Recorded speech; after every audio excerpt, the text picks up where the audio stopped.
right there, you sport blazer, ice cream vendor, usherettes in the theatre of life. Oh my gosh, so literally Dangerfield's Chinese prescription is just days away. Looking at the numbers, we're going to have about 30 or 40. Oh, there's still time. You don't have to sign up or anything. Just be in Trafalgar Square in front of the National Gallery at 2 o'clock. 1400 hours this Sunday. We're going to wait around for a few minutes for the latecomers. I've had a few people write to me, direct message and things, saying, I've got no friends, I've never been able to make friends, I'm really shy around people. Come along. I guarantee you will not get this. This isn't who I am. This is a man doing a performance to an extent. I'm terrible in social groups, so you'll be among friends. You got nothing to prove. You got nothing to live up to. Just come along and be yourself. It's an opportunity to meet like-minded people. You know, we are brought together in the fact that we like my videos. Me too, some of them. So that's a couple of days. So I'm mad excited. I'll probably put a video out tomorrow night, like a last-minute teaser. But that's not this video. Oh no. Oh, a couple of other things. I'd like to thank all my new Patreons. I'm getting new Patreons daily. It's incredible. You know, if this carries on, this could be a full-time gig for me, and that will be Videorama for everyone. Oh, there will be footage. So thank you to you people. It's incredible. What an amazing thing to do. We've got some Patreon-only content coming, believe me. I've been very busy with actual real life and work this week, and apologies for that. So that's that needed saying. What else? I've got some notes down here. No, I can't read it. It's just scribble. It's just scrawl. It's a spider that walked through an ink pot. Yeah, it's late. I'm a little bit sort of on edge because remember a few months ago now I had that mad crush. Well, that all petered out and left me heartbroken. And tonight she sent me a text and I didn't know how to cope with it. And but just the fact that she approached me digitally has left me like a child. It's a strange thing, isn't it? Life, a wonderful thing though. I do love being alive. All the problems I've had, all the problems in the world, I still do love it. I've been blessed with that. You know, I've never had depression. I've never been suicidal. And you know, even when I was homeless with a dog on a bit of string, playing a battered old acoustic guitar to try and raise enough money for some tobacco and a Chelsea buns, so then I could raise money to get narcotics, I was still happy. So weirdly, and we jumped from that to LSD, lysergic acid diethylamide 28. That's what it is. It's a weird one, LSD. Now, I've done a lot of drugs, and by that I mean I've done a wide variety of drugs, of different types, different sorts, and LSD stands alone. Psychedelics stand alone. You know, there's no doubt about it that I learn about life, I learn about myself, I learn about society on LSD. Now don't get me wrong, I'm not one of these mad hippies that suggests that you can take a psychedelic and have new information. No. I don't buy that. I can't be doing with all these DMT freaks. Oh no, it's the God molecule, it's in everything. You know, you take DMT and you're in direct communication with the creator of Ethereum. No. But what it does do is rearrange knowledge you've got and give you a new angle on it. An analysis is essentially that. Analysis, investigation, is taking something that you think you know, or that you have a series of ideas about, and trying to look at it in a different way. And that's what LSD does. Now, don't get me wrong. I've had your classic mad times on LSD. An example, down in Devon every year, I don't know if it still happens, but they have a thing every mushroom season, weirdly enough, they have a thing called the Weirdos Ball. And it's where all the weirdos go. Everyone dresses up in sort of ridiculous outfits, goes along. Everyone's got magic mushrooms or acid or whatever. Everyone's smoking weed. It's in a field somewhere.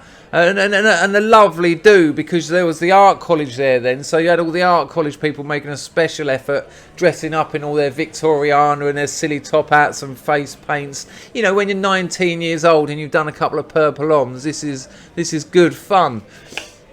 I remember I was at the Weirdos Ball with my best mate, and we were coming up on these mushrooms, and we'd had some acid, and we were at the toilets, and you can imagine the toilets at a little mini festival, they're not nice, and he was at the little sort of, what's it called, latrine next to me, and just as we were coming up on this acid, I said to him, do you ever think about your dad when you're tripping? And he fainted.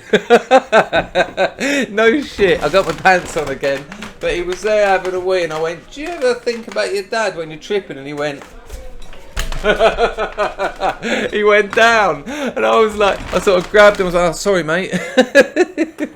Not really the kind of thing you want to bring up. He certainly had a new angle at his understanding of his relationship with his father. Another thing that happened at that night, at that particular Weirdos Ball, women look beautiful to me anyway. I love women, you know, most of them as well. But a beautiful woman will strike me down on the spot. It's like lightning to me. And I was looking around the Weirdos Ball, and on acid, they all look like they're made of porcelain, and they come across like princesses, like they've been sent down from heaven to in some way save me from myself and the world. And I was looking around, and there was all trails and that. I mean, let's kill a myth right now. On LSD, on acid, you don't hallucinate in the way people would like to think you do. You don't see things that aren't there. You know, you don't look out the window and see a banana driving down the road. Unfortunately, you know, what you see is altered versions of what's already there, and that ties in with what I'm saying about seeing things anew. You know, you'll see a lot of patterns, but the patterns are tessellations. I mean, there's a lot of research recently talking about how that's to do with the structure of the eye and the grid at the back of the eye and how that's altered. I remember seeing a flint, there was a flint wall in Dartford. I was walking home from the Red Lion, which was the sort of 1988, let's do a couple of these and some acid and go partying. But it was an 8 mile walk home. And there was this big flint wall, and as I looked at it, I noticed that it was completely made up of tiny little gnomes with like little pickaxes, and they were all just chopping away, and the whole wall was that.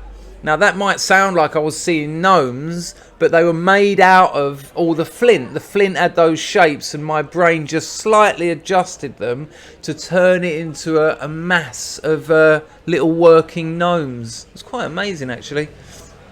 Now, excuse me, where was I? Going back. Oh yeah. So at that party, I was looking around, and there was all these beautiful women, and then suddenly I saw this angel.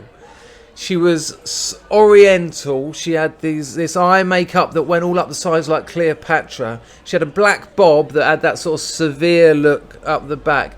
She was so graceful, and she was just moving really gently to the music. There was a live band knocking out some hippie shit, but she seemed to be in her own beautiful, seductress world. And I just could not believe it. I had never seen such beauty. And a mate of mine, another mate, come up, Seamus, and he was all pissed. He was like, "You all right, Chris?" Which isn't great when you're tripping. You don't want all that sort of machismo and all that. Ugh. You know, you want to go back to the angelic princess. And I was like, "Yeah, Shame, I'm good. I said, "Look at that girl, isn't she incredible?" He went, "I know her." I was like, "No fuck." I said, "Seamus, go and tell her that I think she's the most beautiful creature in the universe. Just tell her I don't want anything. It's not, you know." And I started getting all para about, you know, I was thinking, hang on, is that something you do? Do you do that? Is that too much? Is that on top? And he went, "Yeah, all right then." And he sort of marched over there, and I was just looking at it, and I was trying to work out the the gravity of what I just asked him to do, because I couldn't work it out, because it was normal, and I was seeing normal from a different angle, and I was thinking, do you do that? Do you ask people to tell people? But he's doing it. Oh my fuck, what are the consequences going to be of this? But still mesmerised, still hypnotised, and I see him talking to her, and I see her look over his shoulder at me, and she gave me this most beautiful smile, and I just melted. I just was in heaven. And he came back over and he went, she thinks you're lovely too, which was a little bit, that it was a bit crude really. And then he went to me, went, you know it's Anna who lives next door to you? Ooh. It was just this girl that I see every day who I was at college with, who I'd never looked twice at. And when he said, you know it's Anna, I just went, and I looked at her and suddenly it was just Anna. Still quite hot, but not sent down from heaven. For sure. She was sent round from next door to borrow some sugar. At the same weirdo's ball, there was a band playing, and there was a keyboard player, and he had this sort of dinosaur mask on, and it was a real big full face. And so when he played, he looked like a dinosaur was playing the keyboards, but he obviously got a bit too hot. And at some point he sort of took it off, but because it was part of his whole costume, it was now on his shoulder. And while he was sort of rocking, and I can remember they were doing, what's it? Herbie Hancock, what is it, Headhunters or something, Watermelon Man. But while he was fucking funking, this dinosaur head on his shoulder was bouncing as well, and it caught my eyes, and it was looking at me, and it was going and I was thinking, yeah man. So my point being, you can obviously just have normal drug experiences on acid. You can be at a party and all that. But there's another side to it. Now, especially when, like, I was at art college. Oh, I've got to step back a bit. Going back to women, my first girlfriend, my first love, we done acid together. And it was the first time, I mean, I'd done mushrooms with my mates and all that, but it was the first time either of us had done acid. And I'll never forget, she had this white kind of paisley sort of outfit on. And she just was amazing. She was standing up, and I was on my knees in front of her, like, with my arms out, and she was holding on to my arms like that. And I just remember thinking, this is eternity. This is endless beauty. And we just stayed there for hours. I remember I finally sort of just held her to me, and the warmth and softness of her skin, and I could hear her voice, and I couldn't hear what she was saying, but it was all echoing and all whispering and sort of with an echo on it. And I remember just thinking I could just stay here forever. And amazing. Anyway, the point being, when you're at art college and you're being taught daily to be critical, to be analytical, and what acid can do, the example of Anna sort of explains this to an extent.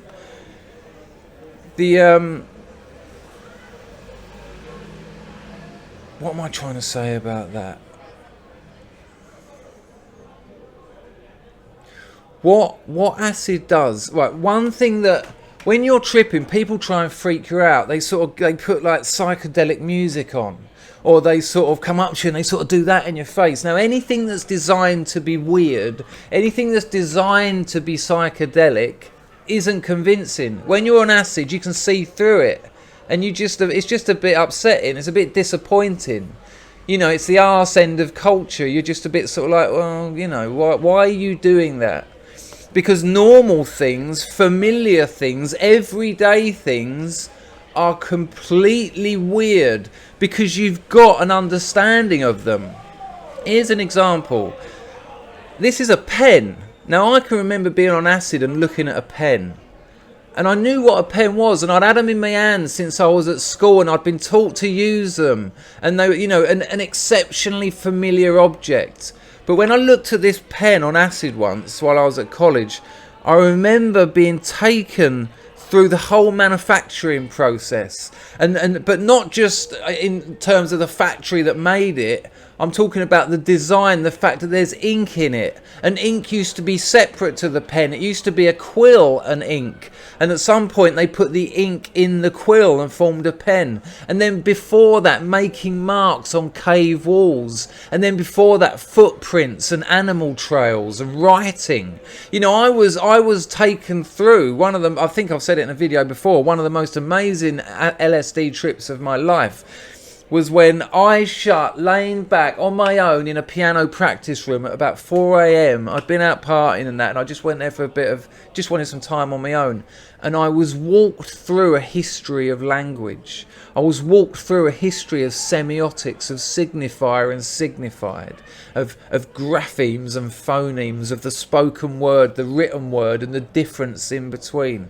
And the difference between the two, you know. And again, this wasn't information that LSD was giving to me from the outside. All this stuff was in there, but I was allowed to look at it like it was the first time. I was allowed to understand words for the first time, and actually, you know, the familiar became unfamiliar. Wittgenstein talks about that, and he talks about it. It's amazing, actually. He talks about why that's good, because if you can see something familiar as unfamiliar, when unfamiliar things come in your life, you might be able to see them as familiar, and therefore protect yourself against things like shock and surprise and sort of things that aren't good for you from a survival point of view.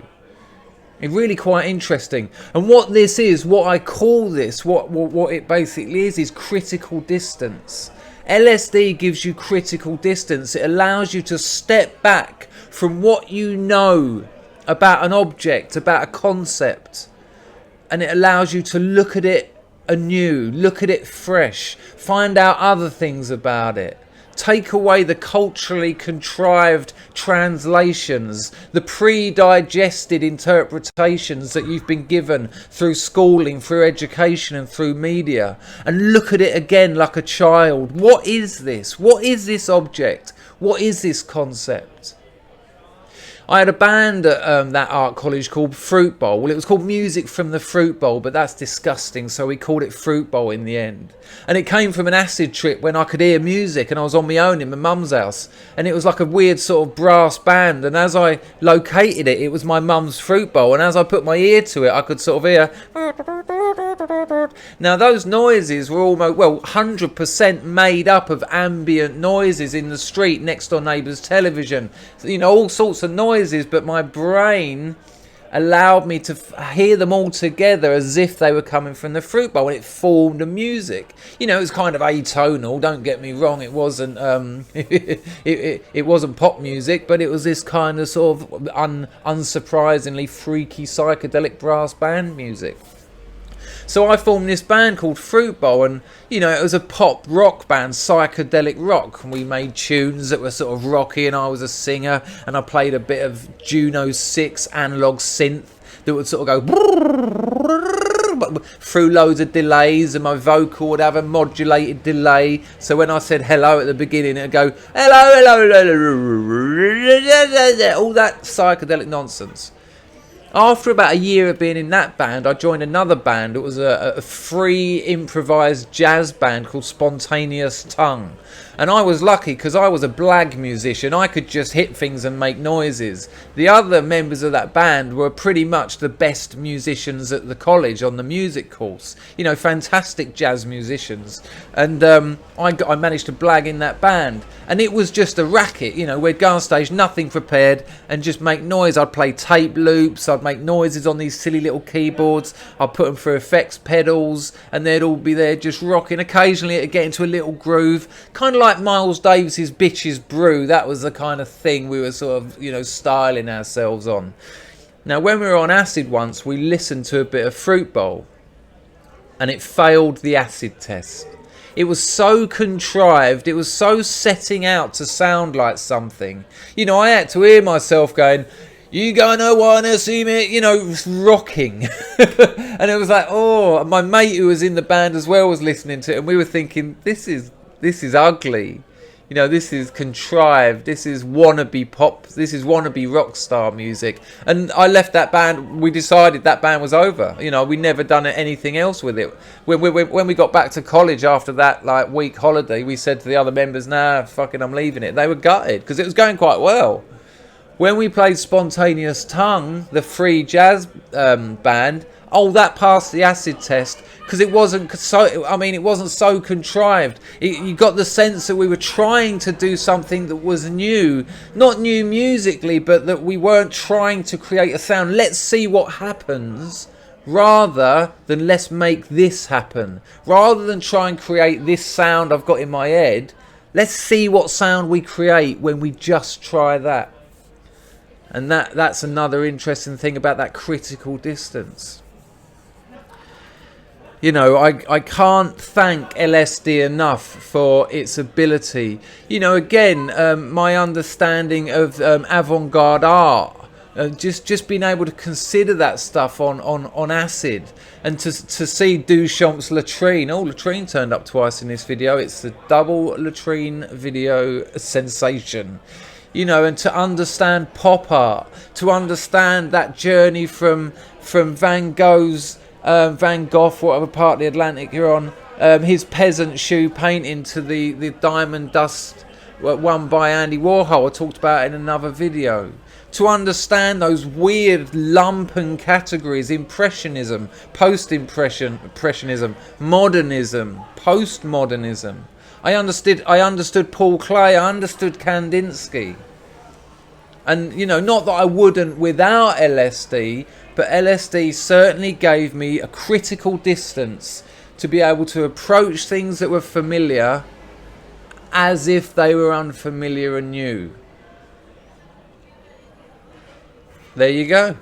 I hope you enjoyed this video. I quite liked it. I'm still buzzing from the text I got earlier. Does it show? There'll be a video tomorrow night warming you all up for the Chinese prescription. Thanks again to all my new patrons. Oh gosh, I'm doing an interview on Wednesday, I think it is, 11 o'clock British summertime, 11 o'clock Wednesday, with another content maker. He's quite popular but not massively popular. He makes fantastic videos. I'm not going to tell you who it is, but me and him are going to be live streaming in the middle of next week, so look out for that. I'll put a video up Monday to tell you all about that. If I don't see you Sunday, have a lovely weekend and look after yourself and those you love. Goodbye.